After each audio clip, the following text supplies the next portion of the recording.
Cheap rums for about $20, they don't offer you that much. For a few dollars more, you can get a much better quality rum.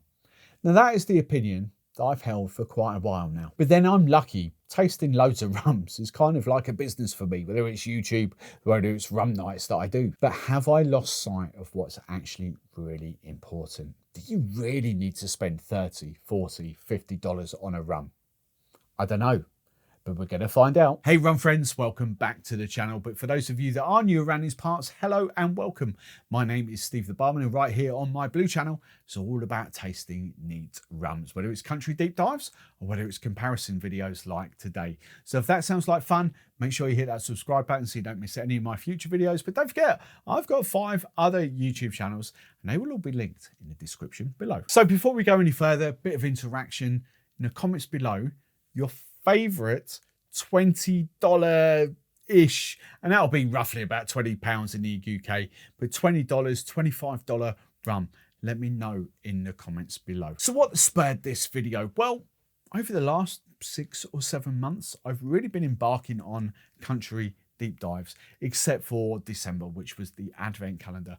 But I haven't really been able to compare rums that I've been tasting in the country to rums that have been existing, and that's generated a lot of questions from you guys. How does this compare to that? How does that compare to this? How does this compare to, that? So with all those questions, I didn't really have the answers. So I don't know how this video is going to drop in relation to other videos, but I'm lucky enough still to have Jay over there in the corner. He does want to get involved in the videos, does want to talk, but he's been helping me and tasting some rums. And I think that's primarily why he's here, is to kind of taste different rums.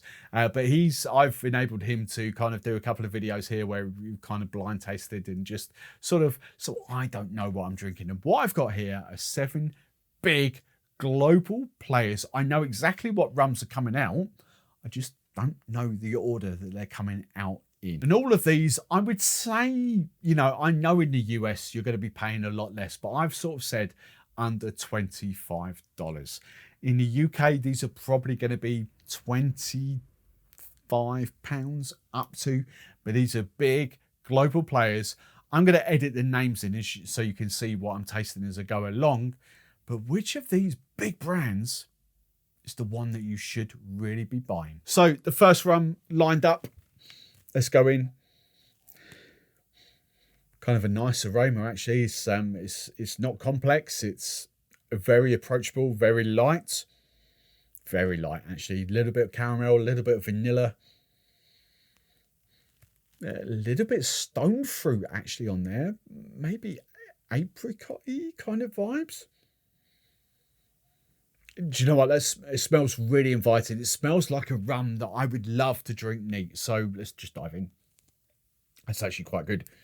Soft, approachable. A little bit of alcohol bite in there. A little bit of Asian. That's actually really nice. I kind of like that. There's nothing in there that's going to put you off. Is it complex? No. Is it a neat sipper's dream? No. But for entry level, this is really good, actually. It's a lovely soft stone fruit theme going through it, with a little bit of vanilla, a little bit of caramel. The 7 rums that I've got, because I've got them listed just beside there. I don't know what order these are in. I would hazard a guess that, I don't know. I don't want to put myself on the spot here. It's the stone fruit that's giving it for me. Is this Bacardi? I'm quite impressed with myself here. This is Bacardi. How'd you say it? Añejo Quattro, the 4-year-old. This has got a lovely kind of. Honestly, as I've said time and time again, the Bacardi Carta Blanca kind of gives Bacardi a bad name because, yes, it's all right. It's an all right rum. But actually, the 4-year-old, the 8-year-old, and the 10-year-old, so the Ocho and the Diaz, they're actually pretty decent rums. in the grand scheme of things, they are really decent rums. The Quattro here, the 4, honestly, I think this is a great mixing rum. I'd quite happily have this in my collection, quite happy. But for me, it is that column still. It's, look, I want to be honest here. It's only because I know the 7 rums that are coming out to play. And honestly, this could only have been one of 3. Because it is lighter, it is fruitier, a different fruitier than what else is coming out here. So it's not that I'm, oh yeah, I know exactly what that is. It's kind of, it's just an obvious deduction of what I've got coming out here. But this is delicious. I really like this. Right, so number 2. Well, this has got a lot more meat on the bones than that.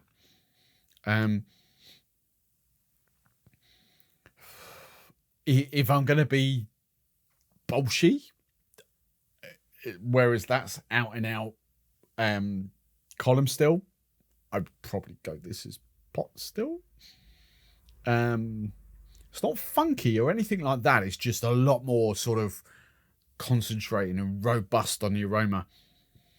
There is a little bit of, it's not funk, it's nowhere near that, but it's a little bit of difference to it.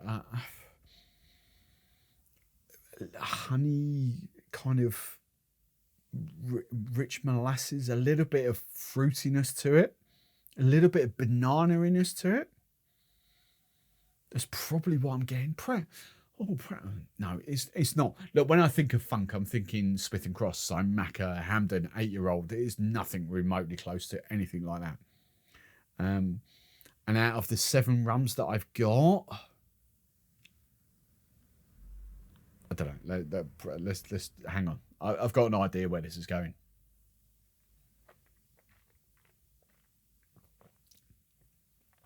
Oh, again, that's really approachable. Actually, it's really nice.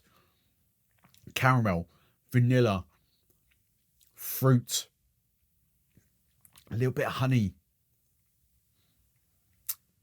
Way more bite to it than the Bacardi 4.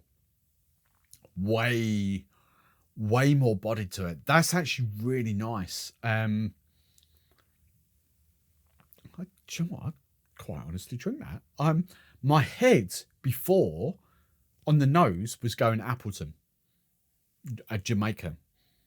I'm not convinced now. On the nose, I'm going Jamaica. On the taste, I don't know. There isn't, it doesn't scream Jamaica to me. It doesn't.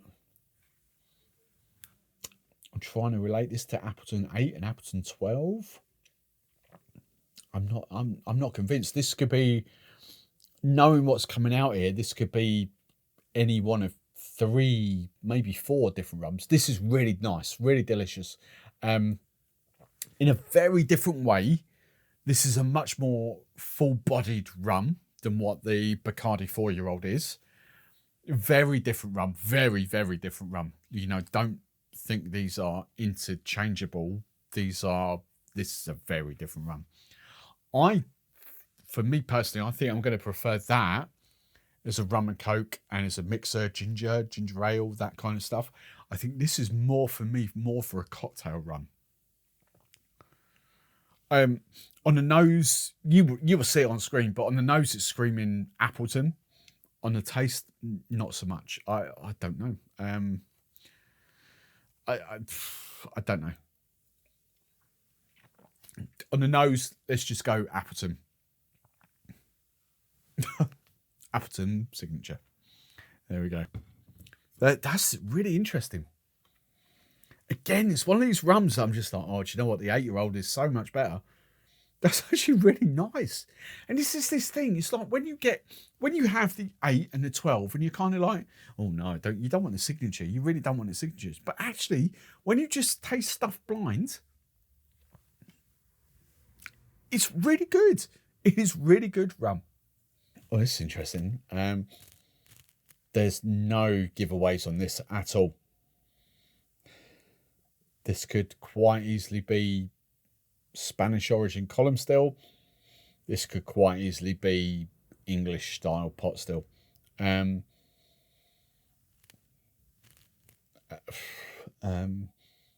Nothing really coming off the, but you know, it's the stereotypical sort of caramel, vanilla, fruity, a little bit of barrel aging.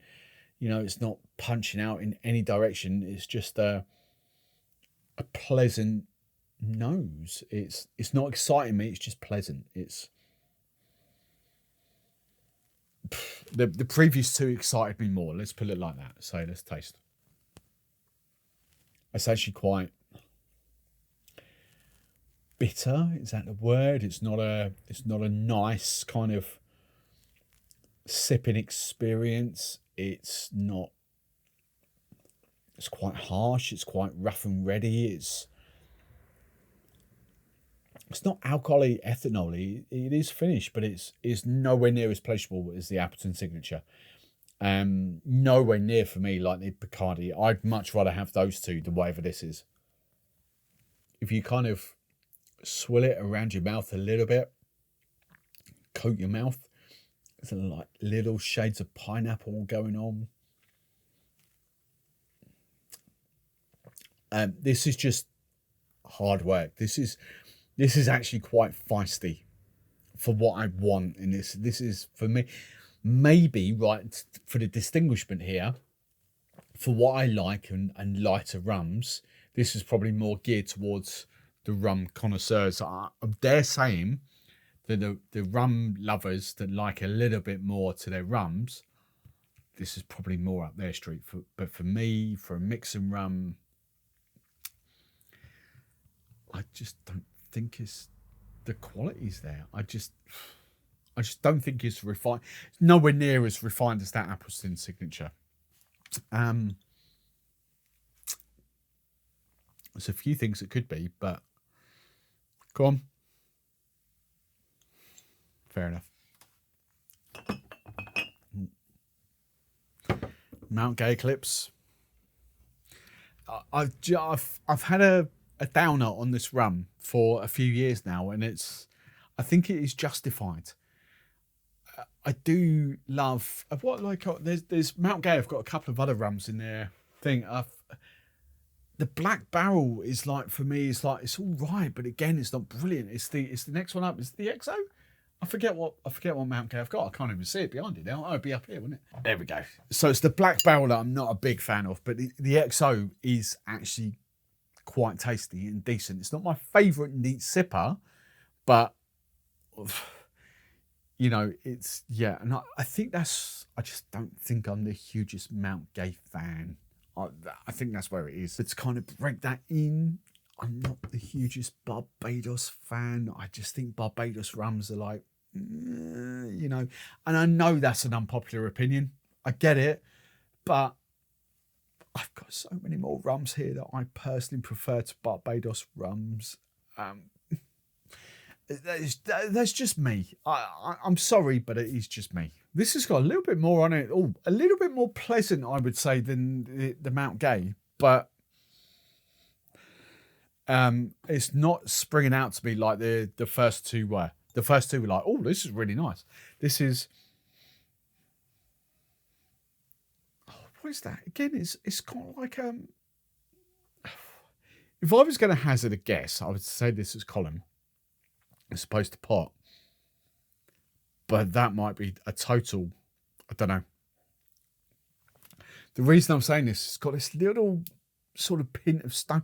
And I don't know why. I generally don't know why. But generically, with aged column still rums, I get kind of a little bit of stone fruit. Whereas aged pot stills, I get this like banana-y, pineapple-y, coconut-y vibe. I'm not getting pineapple, banana, coconut off this. I'm getting... It's not Bacardi.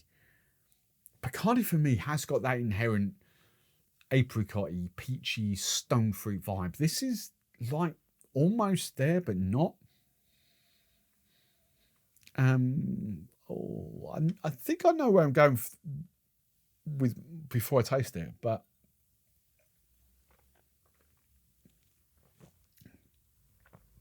Look, I know what that is. I know instantly what that is. Look, for some reason, I just don't get on with this rum, and I don't know why. I genuinely don't know why. I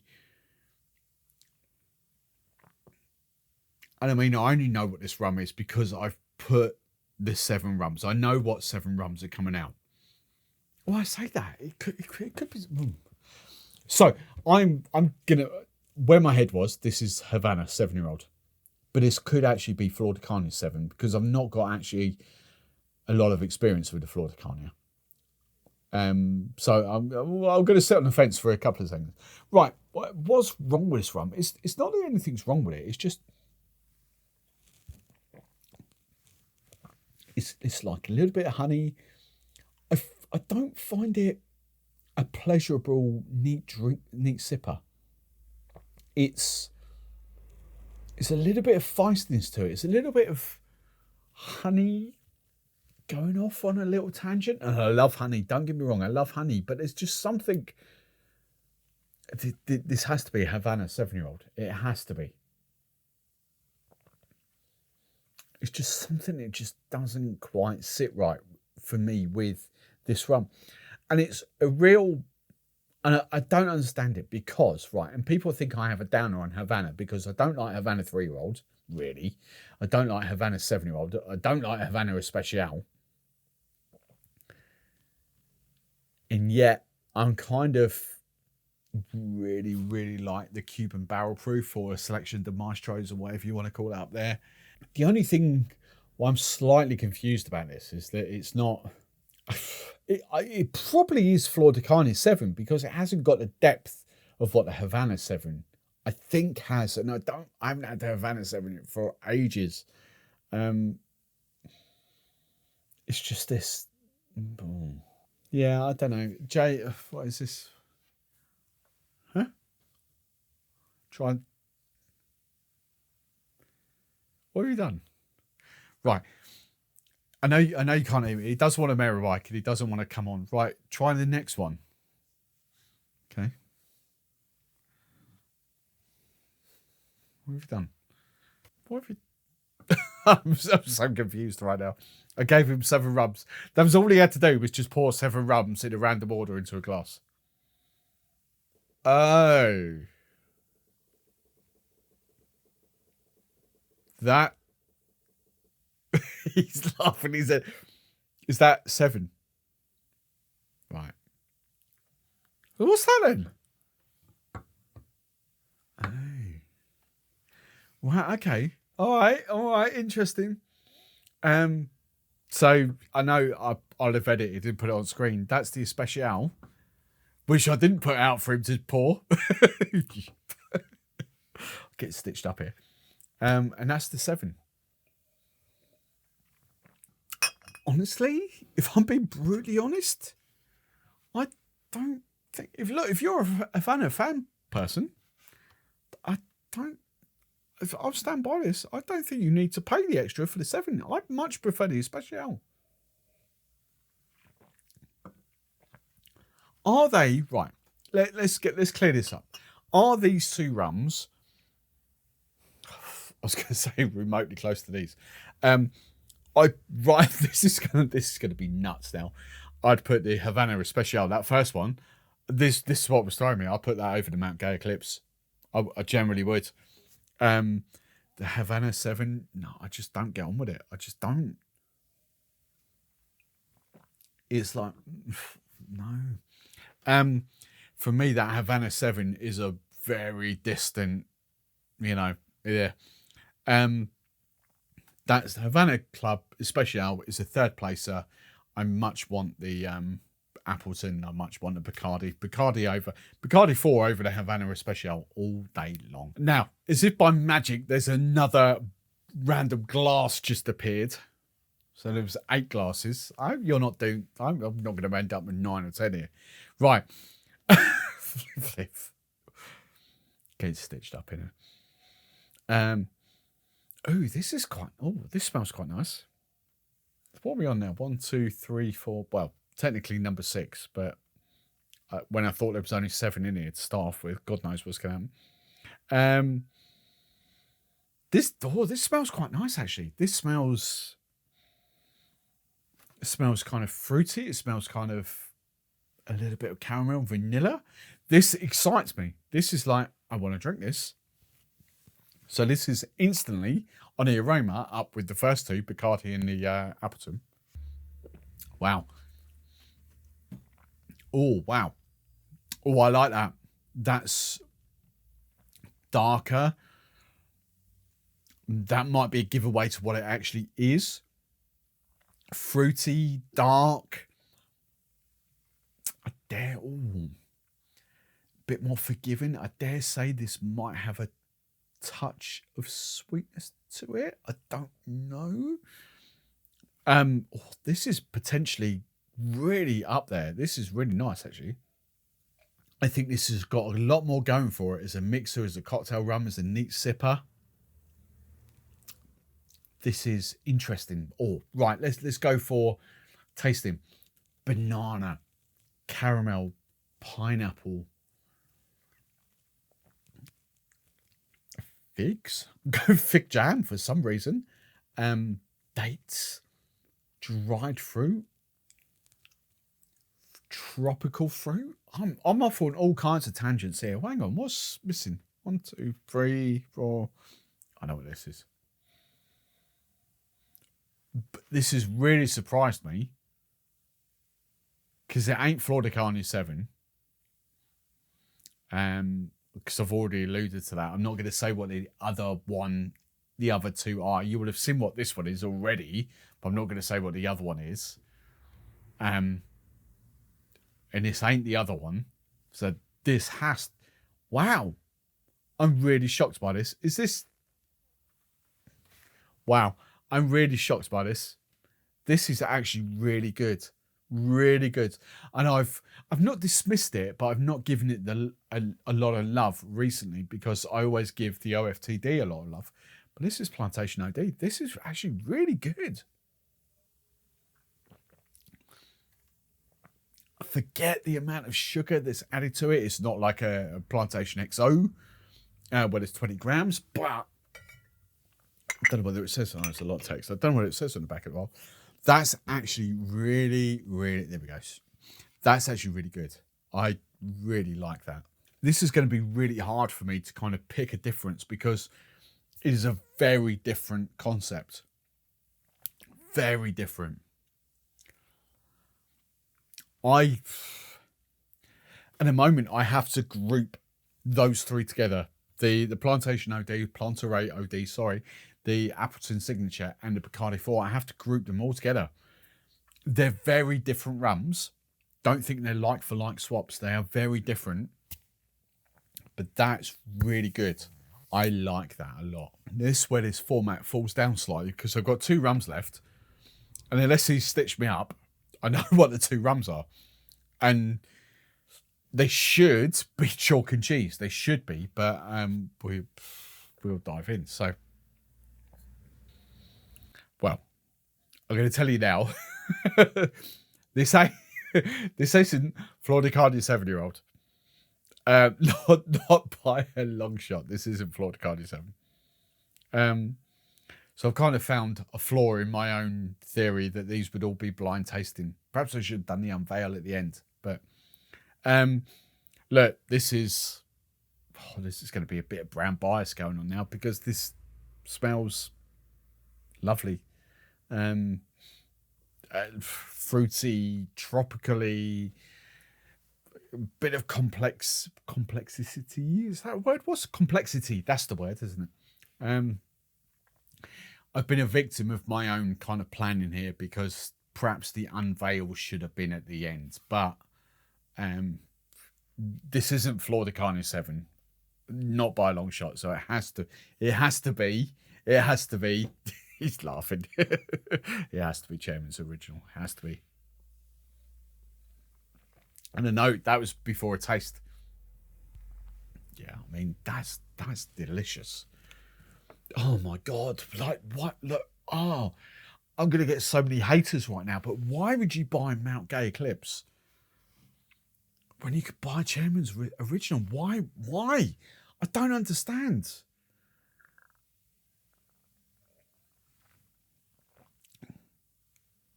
Why would you buy Havana 7-year-old when you could buy Chairman's?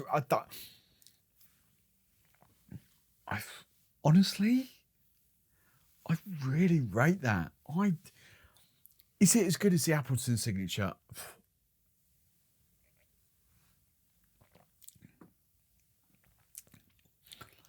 If I'm going to be hypercritical here, and if I'm thinking of mass market, I think this is the mass market. This is the approachable mass market. Wow, that's a really good rum. Compared to the Appleton. I think the Appleton's just look, I love the Appleton. I love the Appleton 8. You know, the 8 is my benchmark.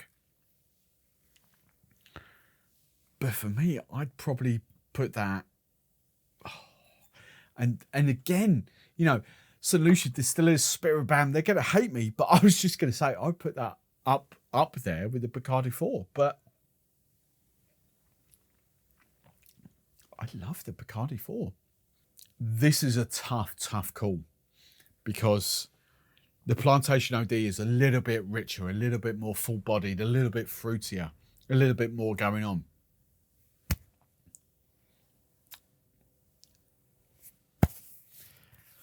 I think I know where my head's going. It's a real shame that I know what this last one is, and I hadn't really thought this through. I thought this would kind of work quite well, but let's just go for it. See, all this smells quite nice, actually. It smells. It's got this stone fruity vibe going through to it. That's really interesting because I hadn't expected that. And if you're thinking, hang on a minute, like, if this is, it has to be. I mean, it flipping has to be, unless you've stitched. No, you haven't stitched me out, right? So this is the Flor De Cana 7. If you're thinking, hang on, Flor De Cana 7, why haven't we got the Bacardi 8 in here? It's purely on price. And I've looked at Total Wines in the US as well. It's just purely on price. So yes, for most of us, Bacardi 4-year-old is coming in at the same price as Flor De Cana 7.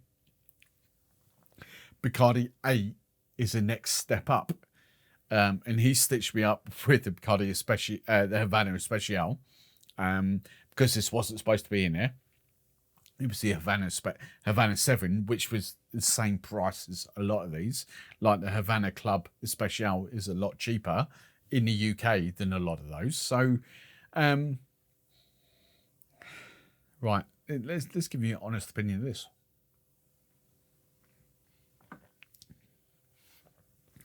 Honestly, it's quite nice. It's really good.